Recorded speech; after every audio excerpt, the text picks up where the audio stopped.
Jujur saja pemirsa, saya tidak bisa menyembunyikan rasa kesedihan saat tadi melihat para korban yang mendapatkan perawatan di RSUD Kanjuruhan, kemudian ditengok oleh Gubernur Jawa Timur, Pak Kapolri, Ketum PSSI dan juga Menpora tentunya. Saya yakin perasaan yang sama juga Anda rasakan. Apa yang terjadi semalam bukan hanya duka para supporter Arema, bukan hanya duka Aremania, bukan hanya duka warga kota Kabupaten Malang, tapi duka kita, duka warga Indonesia.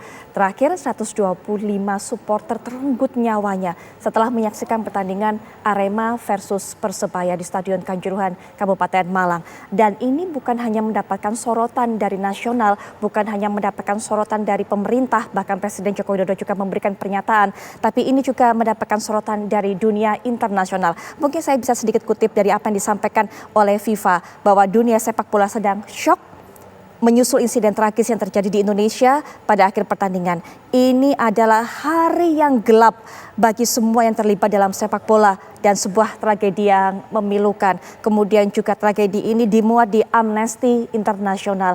Kemudian juga klub-klub sepak bola ini juga sempat menghentikan cipta terlebih dahulu sebelum bertanding, bahkan juga menyertakan bendera atau gambar bendera Indonesia dengan pita hitam pada papan skor mereka. Mungkin Anda bisa lihat di berbagai media sosial menampilkan gambar ini. Kami akan ajak Anda untuk bisa menyoroti sebenarnya kok tidak pernah belajar ya sepertinya para panpel ataupun juga federasi atau siapapun yang bertanggung jawab dari kasus ini. Karena ini bukan kasus pertama mengenai tragedi di pertandingan sepak bola yang pernah dialami oleh Indonesia. Dan juga kita akan soroti bagaimana sebenarnya soal psikologi massa. Mengenai psikologi massa ini kita nanti akan dengarkan bagaimana pandangan dari Dr. Danardi Sosrosumiharjo selaku psikiater. Assalamualaikum warahmatullahi wabarakatuh. Selamat malam, Dr. Danardi. Selamat malam, Mbak Putri. Salam saya izin melas. Monggo, silakan dokter. Baik, selain Dr. Danardi, kita juga akan dengarkan pandangan dari sosok yang satu ini lama malang melintang di persepak bolaan nasional, kemudian juga mengetahui bagaimana syarat-syarat ataupun juga panitia pelaksana yang dilakukan selama ini dalam menyelenggarakan pertandingan di berbagai agenda internasional. Akan memberikan pandangannya juga kepada kita, yaitu Bung Hardiman Koto. Assalamualaikum warahmatullahi wabarakatuh. Selamat malam, Bung Hardiman. Sehat, Bung Hardiman. Alhamdulillah. Sayangnya kita mendengarkan kabar duka semalam ini menjadi sebuah menyakitkan bagi kita semua. Dan ini bukan hanya masalah sebuah pertandingan sepak bola, ini bukan hanya sekedar luka oleh para supporter, tapi ini menjadi tragedi kemanusiaan, Bung Hardiman. Iya, benar, saya setuju. Ini adalah bencana kemanusiaan, bukan lagi soal bencana sepak bola. Itu sebabnya negara sudah turun tangan. Dari Presiden Jokowi, Menpora, Kapolri, Gubernur, semua turun tangan menyodorkan atensinya untuk drama, untuk tragedi di Kanjuruhan. Ini luar biasa. Meski Kapolri sudah menyatakan rilis bahwa yang meninggal korbannya adalah 125 orang. Betul. Tapi saya menduga jumlahnya lebih dari sekedar 125. Ini luar biasa. Dan atensi internasional ini juga luar biasa. Banyak federasi dari banyak negara sudah memberikan perhatiannya untuk tragedi ini. Banyak juga klub-klub ya, bahkan Presiden FIFA seperti Putri tadi bilang bahwa juga sudah mengutarakan sikap belasungkawanya. Ini adalah tragedi sangat kelam dalam dunia persepak bolaan. Tidak hanya bicara soal fans dari Arema Malang, tidak hanya bicara soal duka untuk sepak bola Indonesia, tapi duka untuk dunia internasional. Ini luar biasa, luar biasa. Dan kita harus tafakur. Kita harus tidak hanya sekedar menyatakan duka cita yang mendalam, tapi kita harus tafakur. Apa yang salah ini? Betul. Betul. Ada yang salah, ada yang salah. Betul. Berbicara mengenai luar biasa yang dikatakan berulang kali oleh Bung Hardiman. Tentunya ini luar biasanya dalam hal yang negatif. Itu yang sangat kita sayangkan. Mungkin saya bisa berikan sedikit data kepada Anda. Dan Anda mungkin juga sudah mengetahui bahwa ini juga sudah banyak sekali beredar di media sosial. Bahwa apa yang kita alami, apa yang terjadi semalam di Stadion Kanjuruhan. Itu bahkan masuk 10 laga sepak bola paling mematikan di dunia. Tragedi semalam di Stadion Kanjuruhan saat ini ini sepanjang yang saya dapatkan informasinya adalah masuk menjadi di nomor 2. Tapi nomor 2 ini tadi dengan korban jiwa sebanyak 182 orang tewas. Kita akan nantikan perkembangannya di tanah air. Kalau tadi kita dapatkan adalah 125, berarti mungkin saat ini ada di peringkat ketiga setelah yang pertama adalah Estadio Nacional Disaster. Itu terjadi di Peru pada 24 Mei 1964. Korban jiwanya sebanyak 328 orang. Kemudian yang berikutnya ini terjadi di Accra, Ghana. Di Accra Sport Stadium ini korban jiwanya 126 orang tewas. Sementara Anda juga bisa saksikan apa yang terjadi semalam di lapangan Stadion Kanjuruhan. Hingga saat ini tragedi Stadion Kanjuruhan memakan korban jiwa sebanyak 125 orang. Ini bukan catatan prestasi. Sama sekali bukan. Ini justru menunjukkan betapa kelamnya sepak bola di tanah air. Ini merupakan tragedi kemanusiaan seperti dikatakan oleh Bung Hardiman. Sebelum nanti saya akan tanya kembali kepada Bung Hardiman, bagaimana Bung Hardiman melihat hal ini? Kok ya tidak belajar ya dari evaluasi-evaluasi sebelumnya? Apakah pihak Panpel, federasi dan apapun itu pernah melaksanakan evaluasi-evaluasi secara real dari hasil-hasil pertandingan sebelumnya? Nanti kita akan dengarkan pendapat Bung Hardiman, tapi juga Dr. Danardi bisa menyoroti bagaimana soal psikologi massa. Karena yang pertama yang kita dengar adalah kejadian ini atau yang memenuhi Stadion Kanjuruhan ini tidak ada supporter lawan, tidak ada dari Persebaya. Murni semua hanyalah dari Aremania, ada supporter Arema. Tapi kemudian mereka kecewa karena kondisi adalah tim kesayangan mereka kalah sehingga mereka menyerbu stadion. Mungkin bisa diberikan pandangan juga mengenai hal ini. Ya, jadi kalau kita mencoba menyoroti aspek mental atau kesehatan jiwa, itu kita harus melihat dari sisi 3. Bagaimana pola pikir seseorang, bagaimana pola emosi, dan bagaimana pola tindakan. Jadi sangat mungkin bahwa dengan kekalahan yang katanya bahwa sekian lama kalau main di kandang itu selalu menang, kali ini kalah, tentu itu suatu kecewa yang mungkin kecewa berat ya.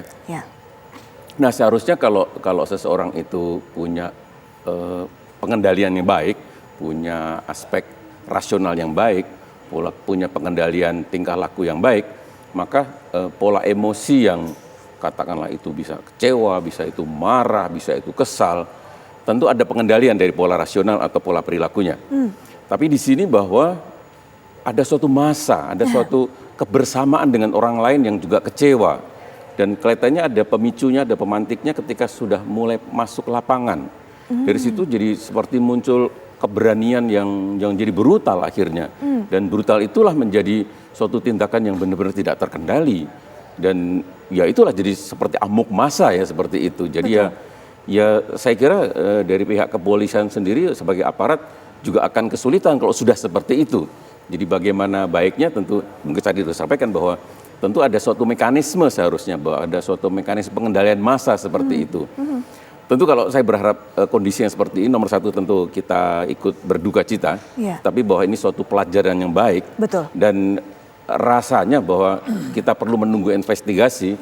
Saat ini rasanya lebih baik untuk tidak saling menyalahkan, bahwa kita introspeksi saja bahwa ini tentu kesalahan dari berbagai pihak.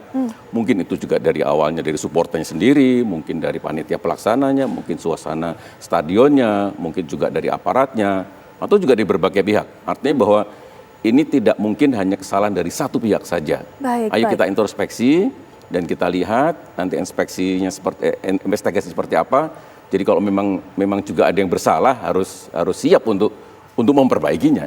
Dok, saya ingin sekali mengetahui sebenarnya ketika kemudian sama-sama, mungkin mereka tidak saling mengenal satu sama lain. Saya ataupun juga supporter yang duduk di bangku ini tidak mengenal siapa yang duduk samping kanan kiri saya. Betul. Tapi kemudian ketika sesuatu terjadi, massa itu kemudian bergerak serentak. Seakan-akan dikomando, padahal tidak ada yang mengkomando. Itu tuh sebenarnya seperti apa? Perasaan saling keterkaitan karena memang tim yang sama-sama dicintai. Kalah itu seperti apa? Ada fanatisme ya di situ ya, bahwa sama-sama arek Malang itu bahwa karena juga memang penonton Persebaya kan tidak ada, artinya bahwa yang hadir di stadion itu semuanya Arema, semuanya arek-arek Malang. Jadi merasa bahwa ini fans, ini fanatisme bahwa kesebelahnya nggak boleh kalah kan seperti itu. Jadi ya tadi bahwa adrenalinnya naik, kemarahan nggak bisa dikendalikan. Kemarahan tidak bisa dikendalikan. Soal fanatisme ini tentunya kita semua sudah tahu bagaimana kekecewaan dari para supporter yang mungkin bisa ngamuk saat tahu timnya kalah itu sudah berulang kali terjadi. Tapi kenapa kemudian tidak pernah bisa diantisipasi dengan baik, Bung Hardiman? Saya melihat ini perlu edukasi, ya, edukasi kepada semua fans, apapun klubnya, bahwa sepak bola tidak hanya bicara soal kalah atau menang. Sepak bola adalah permainan. Football is a game, not talking about lose or win. Jadi ketika timnya kalah, ada kekecewaan, ada tadi dokter bilang ini soal psikologi massa. Ya. Ini gampang disusupin. Begitu ada yang bereaksi, semua muncul. Ada keberanian yang tiba-tiba, spontan. Tapi ini juga dimungkinkan ya, bagaimana security in the stadia, ya, sebuah klausul yang sudah diterapkan oleh FIFA ini tidak jalan. Ada klausulnya, Ada klausul, ada aturannya. ada aturan mainnya. Tapi kalau tidak jalan. Nah, itu karena menurut Bung Hardiman sendiri bagaimana pandangan Bung Hardiman penyebabnya? Karena memang betul-betul mengacukan peraturan itu atau memang tidak tersampaikan, tidak terkomunikasikan dengan baik dari atas ke bawah atau seperti apa? Barangkali ini adalah miskomunikasi. Ya, ada yang tidak jalan di sini. Karena kita tahu ya, sepak bola dalam manajemen pertandingan itu wajib punya security officer. Dan dia harus punya lisensi dari FIFA. Wajib? Wajib. Apakah kita punya, Indonesia punya orang-orang seperti Indonesia itu? punya. Satu orang. Namanya satu? Nugroho Setiawan. Baik. Dia adalah security officer dengan FIFA license. Tapi sekarang dia raih entah di mana. Baik, security officer ini dengan FIFA license harusnya adanya sampai ke level Pampel Club atau hanya ada di level federasi Paling saja? tidak untuk high risk match ya, pertandingan dengan resiko tinggi, sebutlah Arema lawan Persebaya, dengan resiko yang sangat tinggi, security officer dia harus hadir. Termasuk satu tugas penting dia adalah bagaimana dia ngademin para polisi yang bertugas. Baik. Tugasnya apa saja selain menjembatani mungkin antara supporter dan... Ada memang pointersnya.